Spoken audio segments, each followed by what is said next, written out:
मैं साधुवाद देता हूं अनूप जी शास्त्री जी को, जिन्होंने वृंदावन से फोन लगाकर कहा गुरुदेव आप जब भी इधर पधारे महाराज जी, अपन सारे विद्वानों की सभा रखेंगे, आप उसमें अपनी बात रखना। और हमारे यहाँ पत्र आया और हमने पत्रों के माध्यम से उनको सूचना दी, हम पहुंचेंगे वहां पर बात करेंगे।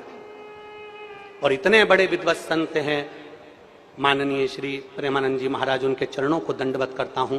भारत की भूमि पर और ब्रज में इतने बड़े रसिक संत कोई नहीं होगा। ब्रज में इतने रसिक संत है प्रेमानंद जी महाराज, अगर वो एक फोन कर देते कि प्रदीप तुझे आना है, उनका ये दास दंडवत करता करता उनके चरणों में पहुंचता और उनसे बात करता रहा। एक बार कह देते, क्योंकि वो रसिक संत हैं, राधा रानी के परम भक्त हैं, भगवान कृष्ण के परम भक्त हैं, उनके लिए मेरे ये प्राण भी उनके चरणों में निछावर हैं। अगर वो बोलते तो मैं उनके चरण धोकर आचमन कर कर जवाब देकर आता। इतने रसिक संत हैं, उनका प्रणाम करता हूं मैं, उनको नमन करता हूं मैं, जिनकी जिह्वा पर इस बावरे का नाम तो आया, कैसे भी आया, कल्याण तो हो गया, नाम तो आया। और मेरे ब्रज के एक एक ब्रजवासी को नमन करता हूं, प्रणाम करता हूं। अगर मेरी वाणी से कोई चोट लगी हो तो मुझे क्षमा करिएगा, पर प्रमाण से कहा है और प्रमाण अपने पास रखूंगा और उस प्रमाण को जिंदगी भर रखूंगा। सत्य पर जिया हूं और सत्य पर जीऊंगा, क्योंकि मेरा शंकर सत्यम शिवम और सुंदरम वाला है।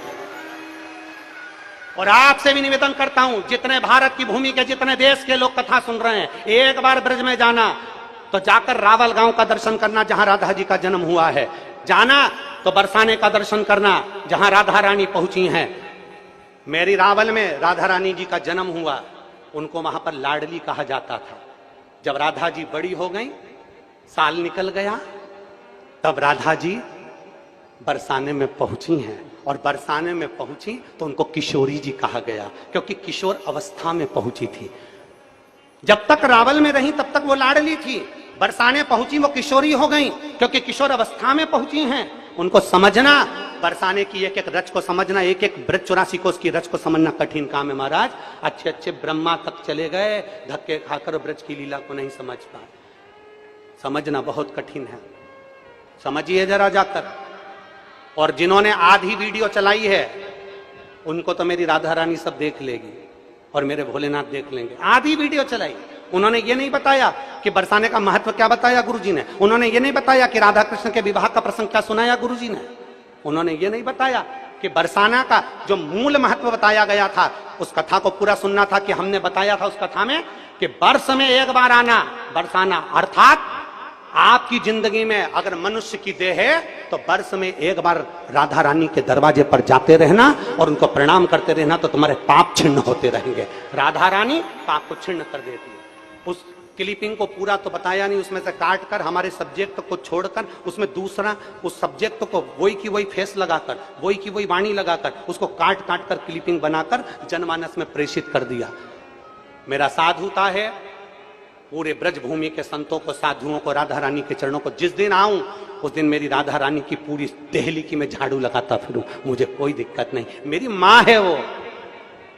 पर जो गलत राधा रानी के पर्दे की आड़ में जो शिव महापुराण को लांछन लगा रहे हैं, राधा रानी की पर्दे की आड़ में जो विद्रोही, जो विधर्मी, जो सनातन धर्म को अच्छा नहीं देख सकते, वो इस पर्दे की आड़ में ना जाने क्यों बदनाम करने में लगे हैं। इन्होंने कईयों को बदनाम किया तो हमको भी करेंगे, कर रहेंगे नहीं। नामदेव, तुकाराम, रामकृष्ण, मीरा, कर्मा जैसों को नहीं छोड़ा तो हमें कौन छोड़ने वाला।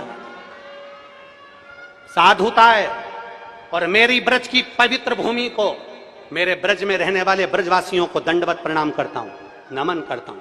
आपकी साधुता है, आपके बीच में रहा हूं, साधुता है। और यदि एक शब्द के लिए अगर एक पत्र भेज देते सीहोर वाले महाराज के पास में, कुबरेश्वर धाम का पता सबको मालूम, एक पत्र भेजते, ये पत्र भी आते हैं, वो पत्र भी मैं पढ़ता और मेरे को आज्ञा होती मैं ब्रज में जाकर तुरंत उस बात का जवाब देता कि ब्रह्म वैवर्त पुराण के 174 नंबर पेज पर ये सब बातें लिखी हुई हैं, राधा रहस्य में ये बात लिखी हुई है। मैं कहता गौड़िया संप्रदाय के काली पीठ से निकलने वाली पुस्तक में ये बात लिखी। और ये भी नहीं मानना तो ब्रज की जावट गांव जाइए, जहां पर राधा जी का पूरा आनंदमय सुख आपको मालूम पड़ जाएगा कि विवाह का प्रसंग कहां है। हम भी इस वीडियो को ज़्यादा से ज़्यादा शेयर करिए और मेरे चैनल को सब्सक्राइब करिए। फिर मिलते हैं अगले वीडियो में। ओम नमः शिवाय।